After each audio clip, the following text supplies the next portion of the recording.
문태진 선생님을 박수로 모시겠습니다. 오늘의 주제는 시를 읽고 쓰는 즐거움입니다. 이 강연을 통해서 시와 좀 더 가까워지는 시간이 되시길 바랍니다. 예, 날씨가 너무 좋은데 많은 분들이 이렇게 좀 같이 함께 했으면 너무 좋았겠다 이런 아쉬운 생각이 듭니다. 좀 전에 그 담소에서 제 시를 가지고 새로운 곡을 붙여주셨는데 너무 좋죠. 예, 저 아까 첫 곡 듣다가 뭉클해져서 울 뻔했어요.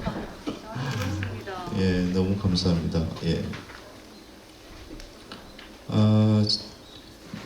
너무 가을이 확 다가온 것 같아요. 제 오른편에 보면 누렇게 이렇게 들판이 지금 뭐 황금 들판이라 그러는데 벼가 막 익어가는 모습을 우리가 볼 수 있습니다. 가까운 산도 좋고 저 멀리 있는 산들도 아주 좋습니다. 오늘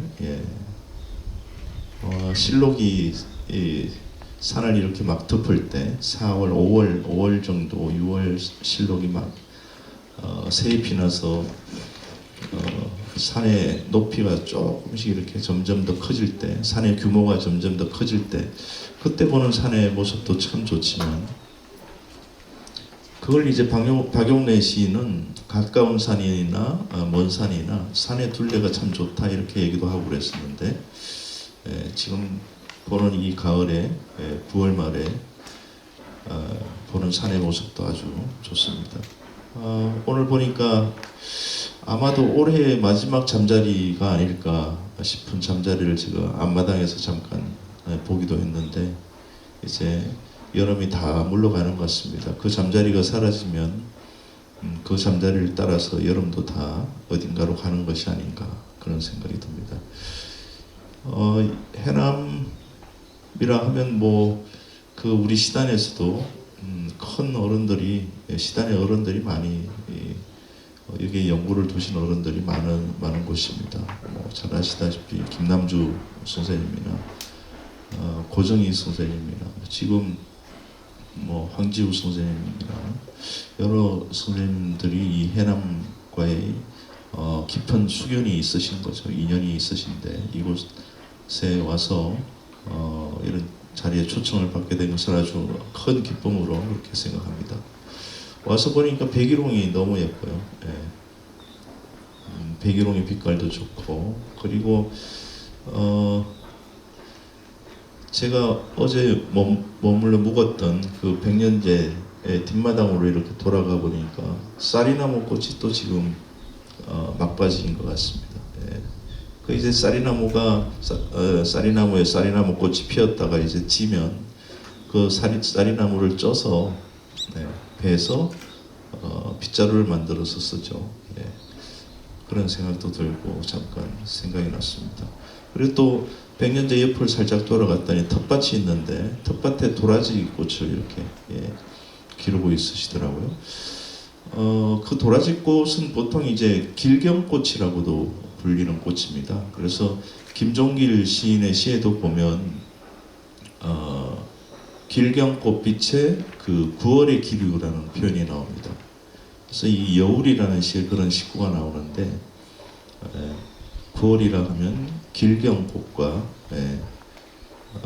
도라지꽃인데 길경꽃과 연결을 시키는 경우들이 들어 있습니다. 그래서 지금 우리가 마주하는 이 여름이 막 지나가는 것이 아닌가 그런 생각이 들고 어젯밤에 제가 여기 와서 달무리도 보고 그랬는데 달무리를 보고 그럴 때도 그 정지용의 시가 생각이 나기도 했습니다. 구성동이라는 시가 생각이 나기도 했는데 정지용 시인이 쓴 구성동은 금강산에 있는 그 계곡의 이름입니다. 구성동.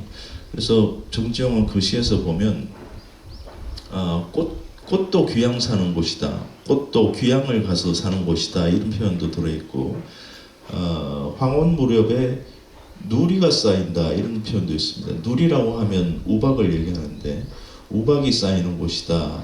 예전에는 절터였던 곳에 아무것도 흔적이 없는 곳인데 그곳에 꽃이 귀향을 사는 곳이다 이렇게 얘기를 하면서 한 공간이 가지는 어떤 아주 고요함 이런 것을 시적으로 구성동이라는 시에서 표현한 정주영의 멋진 식구가 있죠. 정주영의 이제 초기 시는 굉장히 감각적이었는데 후기 시로 넘어가면서 굉장히 이 정적인 동양의 세계 이런 것을 많이 보여주지 않습니까? 그 중에 하나가 이 구성동 시편이기도 한데 그 구성동 시편에 보면 마지막에 그 상그림자가 슬핏해지면 사슴이 일어나서 등을 넘어간다 이렇게 되어 있습니다. 그러니까 이 등이라는 것은 산의 능선을 얘기하겠죠. 예. 해가 질 무렵이 되면 산 속에 있던 계곡 속에 있던 이 사슴 한 마리가 일어나서 산등성이를 넘어가는 그런 식으로 이제 마지막을 표현하고 있는데 꽃도 귀양 살고 굉장히 정적인 공간이 어느 순간에 이 사슴이 산등성이를 넘어간다는 표현에 의해서 굉장히 동적인 공간으로 바뀌는 모습을 볼 수 있습니다. 어제 그 달무리를 보면서 그런 생각이 이 구성동이라는 시 정주영의 시도 잠깐 생각을 해봤습니다. 오늘 너무 햇빛이 좋은데 햇빛 냄새라는 시 혹시 아시는지 모르겠어요. 정진규 시인의 시인데 그 서울에 산 내용은 이런 내용입니다. 산문시인데 서울에 사는 서울 며느리가 빨랫줄에 넣어놓은 빨래를 걷어 안으면서 아까워라 햇빛 냄새 이렇게 얘기를 합니다. 아까워라 햇빛 냄새. 예. 오늘 같은 날이죠. 그러면서 빨래를 한아름 걷어 안으면서 이 빨래품에다가 얼굴을 묻습니다. 묻고 그 빨래의 밴 햇빛의 냄새를 맡습니다. 그리고 향기로운 탄내가 난다 이렇게 얘기를 합니다. 시인이 향기로운 탄내, 햇빛 냄새 이렇게 얘기를 했는데 오늘 저도 이곳에 와서 보니까 마당에 이 빨래를 널어놓은 풍경을 잠깐 봤는데 그 순간에 햇빛 아깝다, 아까운 햇빛이다 이런 생각도 들면서 시골집에 가면 이렇게 빨랫줄을 여기 나무하고 처마하고 사이를 이렇게 연결해 가지고 빨랫줄이 느슨하게 이렇게 걸려 있지 않습니까? 그 모습도 저는 굉장히 좀 인상적으로 보는 모습인데 정진규 시인의 햇빛 냄새 이런 생각도 들고 합니다.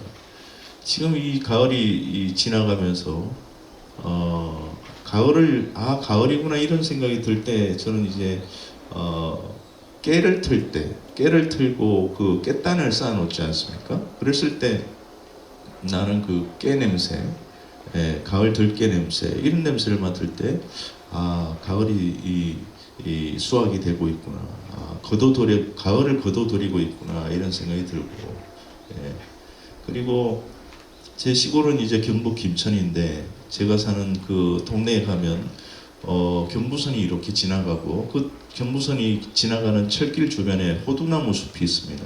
호두나무 숲. 여름에는 그 수많은 매미들이 와서 거기서 쩌렁쩌렁하게 울고 가는데 이 가을이 되면 이제 호두나무 숲이 이 푸른빛이 빠지면서 잎이 서서히 물들면서 마른 기색, 추레한 느낌 이런 게 납니다. 야윈 모습, 나무가 야위어 가고 있구나 이런 느낌이 드는데 지금 제 고향에서 호두나무들이 점차 그 푸른 빛을 잃으면서 말라가면서 그런 모습을 보여주지 않을까 싶은데 그럴 때 이제 제 시골에 사는 아버지의 얼굴 이런 것도 생각하게 되는 거죠. 여름 내내 농가밭에 가서 일하고 나신 이후라서 아버지의 얼굴도 까맣게 타고 그리고 안색뿐만 아니라 몸도 이렇게 많이 이제 야윈 모습 이런 모습들을 보고 있는데 호두나무 숲을 볼 때 아버지의 모습 이런 생각이 났던 기억이 있습니다. 그러니까 우리가 이런 풍경들을 통해서, 바깥 풍경들을 통해서 우리의 마음을 투사하기도 하면서 풍경들이 보여주는 것을 통해서 내 마음속에 있는 것, 이런 것들을 새롭게 발견하게도 되는 거죠. 예. 치아림 선생님이 그런 시를 썼거든요. 이슬 한 방울을 보면서 이슬 한 방울 속에 들어있는 맑은 세계, 예. 그리고 당신이 우산을 쓰고 그 속으로 들어가고 싶다, 이렇게 쓴 시도 있는데, 어떤 하나의 풍경이 가지고 있는 그래서 우리 마음에 작용을 하는 어떤 요소들, 이런 것들이 다 시적인 것이 아닌가, 그런 생각이 듭니다. 우리가 그 시를 얻기 위해서는 대상을 나의 눈높이로 나란히 보려는 그런 시도들, 이게 굉장히 저는 중요하다고 생각합니다. 예. 그래서 제가 좋아하는 그 이성선이라는 시인이 있어요. 이성선이라는 시인의 산시 연작이 있는데, 이성선 시인은 설악의 시인으로 불렸던 분이시죠. 예. 그래서 설악산 쪽에 설악군에 살면서 강원 설악에 관한 시들, 그리고 설악산에 있는 산내 암자들에 관한 시들, 예, 절에 관한 시들, 이런 시들도 많이 썼던 분인데, 산 속에 있는 작은 옹달샘에 대해서 쓴 시가 있습니다. 예, 옹달샘에 관한 시가 있는데 이렇게 돼 있어요. 그 옹달샘을 멀리서 볼 때, 가까이 다가가지 않고 멀리서 볼 때는 거기에 비치는 모습이 일부분만 보이게 비춰지겠죠. 근데 옹달샘에 점점 더 다가가면 다가갈수록 옹달샘 속에 온 세계가 다 들어오게 됩니다. 이런 경험 있으시죠? 우리가 물웅둥이라든지 연못을 이렇게 멀리 떨어져 있을 때, 그 속에 온 이 시방 세계가 다 들어 비치는구나, 이런 생각을 하지는 못하지만, 가까이 가서 연못의 수면을 보면 그 속에 모든 세계들이 다 들어와 있습니다. 바깥에 풍경들이, 모든 풍경들이 다 들어와서 비치게 되는 거죠. 네. 그 고려 시대의 스님 가운데 진각국사라는 분이 있는데, 그분도 선시를 통해서 대상을 조용하게 응시하는 것, 이것이 얼마나 중요한가. 이게 이제 사람과 사람의 인심, 그리고 자연, 바깥 세계, 이 둘과의 이루어지는 응시 혹은 조응, 이런 것 뿐만 아니라 모든 관계에서 이루어지는 조용한 응시, 이런 것들을 얘기하고 있는데, 시도 마찬가지입니다. 시도 대상과 대상, 존재와 존재 사이에 조용한 응시, 주고받음, 그리고 서로를 마주해서 나란하게 바라봄, 같은 눈높이를 가지고 수평적인 높이를 가지고 바라보는 것, 이런 것에 대해서 시도 큰 가치를 부여하는 거죠. 그러니까 진각국사의 선시에 이런 내용이 있어요. 바람 없는 연못에 물결이 시고 물에 비친 세상은 두 눈에 가득하네. 무엇 때문에 많은 말이 필요하겠는가. 마주보는 것만으로도 이미 뜻이 통했네. 이렇게 썼거든요. 바람 없는 연못에 물결이 십니다. 그러면 수면이 고요한 상태겠죠. 그 고요한 수면에 물에 비친 세상은 두 눈에 가득하네. 예, 그 고요한 수면에 세상들이 다 비치고 있습니다. 이런 풍경, 바깥 물과 파문이 일지 않는 고요한 연못의 수면, 그것과 바깥 세상, 이것이 서로 비추는 거죠. 서로를 비춰주는 모습. 이랬을 때 어떤 우열이라든지 이런 것이 없는 거죠. 사라지는 거죠. 그리고 분별도 사라지는 것이고, 평화심이라든지 이런 것들이 회복되는 거죠. 평화심과 서로에 대한 배려, 이런 것들이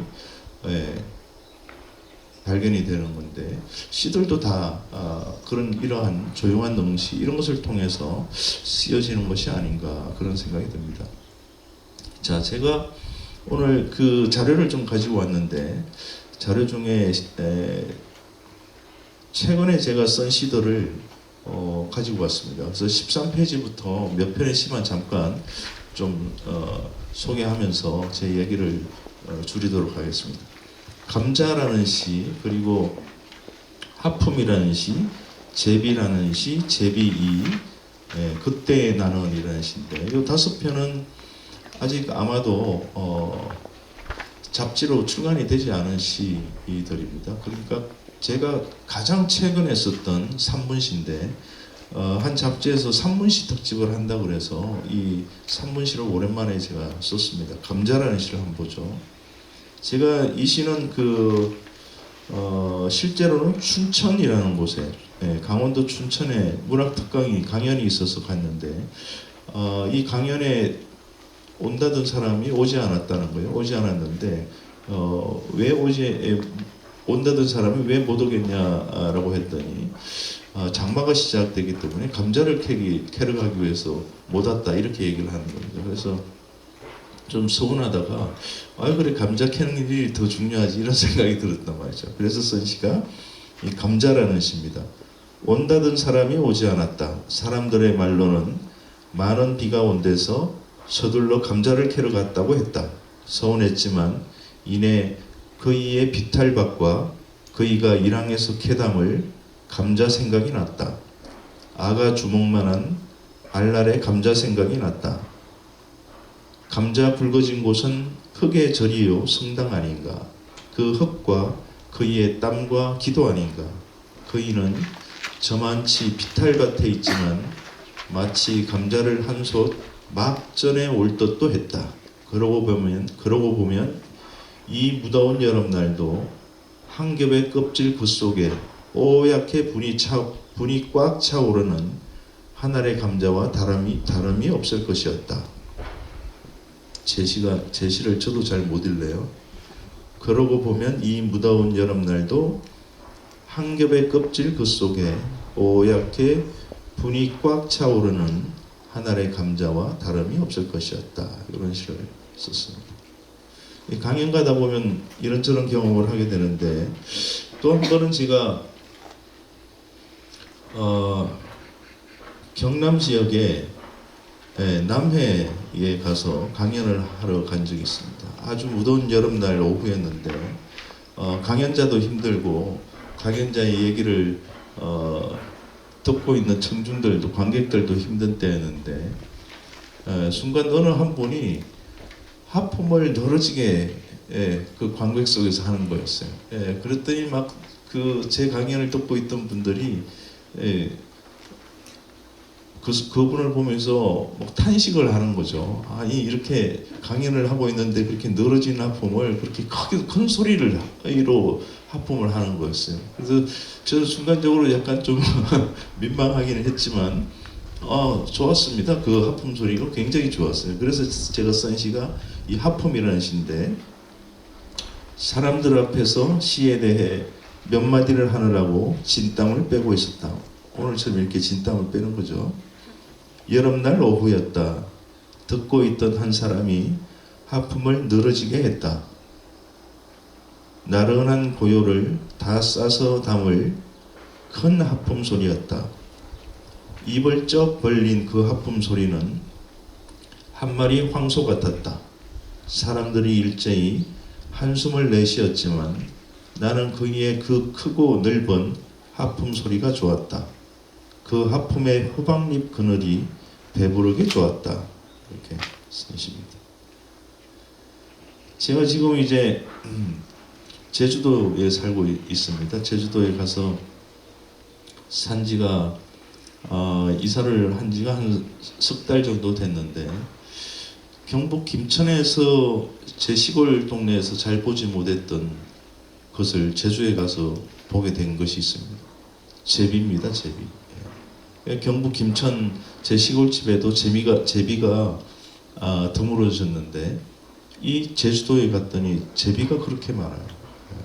그래서 이 제비를 한동안 보는 재미를 붙였는데, 제가 사는 그 새를 얻어서 살고 있는 그 집 근처에 광평 빌라라는 작은 빌라가 하나, 건물이 있는데, 거기 처마 밑에 이 제비가 집을 짓고 살고 있는 겁니다. 그래서 그 제비를 보면서, 그런데 그 제비집에 제비가 새로 태어나서 그 제비 둥지에 있는 것을 보고 쓴 시가 제비라는 시입니다. 제비를 뒤쫓아 날아가리. 광평빌라 제일 아래층 모서리에 지은 제비집으로 날아가리. 콘크리트 벽 모서리에 지은 당신의 집으로 날아가리. 당신의 진흙집으로 날아가리. 달무리 같은 집으로 날아가리. 날아가 엄마하고 불러보리. 둥지에서 부리를 족족 벌리고 먹이를 기다리던 딸 넷과 아들 하나를 기른 내 엄마. 이런 시입니다. 제 어머니를 생각하면서 쓴 시입니다. 근데 이 제비기를 쓰고 나서 한 달 정도 지난 다음에 그 제비집을 보러 갔더니 제비집에 제비가 한 마리도 없는 거예요. 다 날아가 버렸어요. 그래서 쓴 시가 제비입니다. 제비 가족을 보러 광평 빌라에 갔다. 제비집에 제비들이 없었다. 내부가 대낮처럼 텅 비었다. 사랑의 둘레만 남아 있었다. 그러나 이 세계 곳곳은 진흙을 쌓아 지은 제비집 아닌가? 우리에게 사랑이 없다면야 제비집에 어떻게 오목하게 환하게 상공이 담기겠는가? 제비집을 떠나 제비들은 흰 빛과 치렁치렁한 빗속과 엉긴 안개와 무너지는 노을 아래를 날아가고 있을 것이다.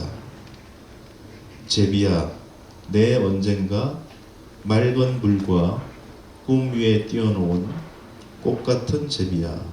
이렇게 쓰죠. 이 시를 쓰면서 저는 염소야라고 제가 쓴 시가 한 편 있는데 그 시가 잠깐 생각이 나기도 했습니다. 제가 아주 어렸을 때 토끼도 기르고 염소도 길렀는데 처음에 토끼를 사가지고 김천장에 5일장에 가서 작은 귀여운 흰색 털에 토끼 2마리를 사왔습니다. 그래서 그 토끼 2마리를 제가 어렸을 때부터 기르기 시작해서 토끼를 길러서 새끼를 낳고 토끼 마리수가 커지고 그러면 작은 강아지도 한 마리 사고 다시 강아지가 중개가 되고 큰 개가 되고 이렇게 되면 그걸 팔아서 작은 염소를 한 마리 사고 이렇게 해서 생명들을 집에서 이제 키웠던 기억이 있는데 염소를 키웠을 때 아버지께서 어느 날 작은 염소가 시름시름 앓다가 이 죽을 지경이 됐습니다. 예. 그래서 제가 염소 곁에서 막 울고 있으니까 아버지께서 그 염소를 아버지 품에 이렇게 안아가지고 약간의 체온이 남아 있었는데 곧 죽을 것 같은 염소였어요. 작은 새끼 염소였는데 그걸 가지고 쇠죽을 끓이는 경북 김천에서는 정지라고 하는데 정지 거기에 아궁이가 있었습니다. 아궁이 불 때는 아궁이 거기에 따뜻한 재가 남아 있었습니다. 재가 다 이제 장작들이 다 타고 불인글이라든지 이런 것들이 다 타고 나서 불기가 따뜻하게 남아있는 잿더미가 그 아궁이 속에 있었던 거죠. 그래서 아버지께서 그 아궁이를 이렇게 오목하게 이렇게 파신 다음에 죽어가는 아기 염소를 거기다가 이렇게 눕혀 놓으셨어요. 눕히시고 따뜻한 재로 이렇게 덮어주셨어요. 그러고 나서 얼마 지나지 않아서 작은 염소는 죽고 말았습니다. 죽고 말았는데 지금도 제 어릴 때의 이런저런 일들 가운데 그 일이 이렇게 생각이 가끔 납니다. 아버지께서 나에게 주신 가장 큰 가르침 중에 하나는 죽어가는 작은 염소를 따뜻한 재로 온몸을 이렇게 덮어주는 일. 이걸 통해서 아버지는 저한테 많은 것을 가르치시지 않았나 그렇게 생각이 듭니다. 자, 마지막 시는 그때의 나는 이라는 시입니다. 제가 요즘에 이런저런 생각을 하면서 시를 쓸 때 나는 그 사람의 몸뿐만 아니라 다른 생명들의 몸 이것도 나의 몸이고 다른 존재의 몸 또한 내 몸이구나 이런 생각을 할 때가 있습니다. 그것은 우리의 생명 존재들의 존재와 존재들의 관계가 굉장히 주고받는 관계에 있고 밀접한 관계에 있다라고 볼 수 있다는 거죠. 그걸 이제 불교에서는 인드라망의 세계라고 하는데, 인드라망 거물처럼 이렇게 얽혀 있다는 거죠. 그래서 내가 다른 존재가 되어보는 체험, 이런 것들이 우리는 다른 입장이 되는 것, 이런 것은 많이 얘기하지만 내 몸이 다른 존재의 몸이 되어 보는 것, 이것은 굉장히 중요한 어떤 이 가치 같은 것이 아닌가, 그런 생각이 들었는데, 그래서 그때 나는 이런 시를 통해서 그런 얘기를 썼습니다. 아가를 나누면 내 앞가슴에서 방울소리가 났다. 밭해가 자두나무 아래에 홀로 서면 하늘에 잘 익은 자두가 되었다. 마을로 돌아가려 언덕을 넘었을 때는, 마을로 돌아가려 언덕을 넘을 때는 구르는 바퀴가 되었다. 폭풍은 지나가며 하늘의 목소리를 들려주었다. 너의 무거운 근심으로 나는 네가 되었다. 어머니의 말씀을 듣는 조용한 저녁에는 나는 또 누군가의 어머니가 되었다. 그러신데, 이런 생각들이 좀 많이 있었으면 좋겠다, 이런 생각이 듭니다. 이러면 누군가를 이렇게 배제한다든지, 누군가를 따돌린다든지, 누군가를 낮추어 본다든지, 누군가에게 위협을 한다든지, 이런 일들은 없어질 것이다, 이렇게 생각합니다. 그런 것이 우리 마음에 있는, 원래 있는 평화심을 회복하는 것이 아닌가, 그런 생각도 듭니다. 가을날 오후에 와서 이런저런 이 가을의 느낌도 잠깐 전해드렸고, 제가 최근에 쓴 몇 편의 시도 함께 읽는 그런 시간을 잠깐 가져봤습니다. 예. 경청해 주셔서 감사합니다. 예.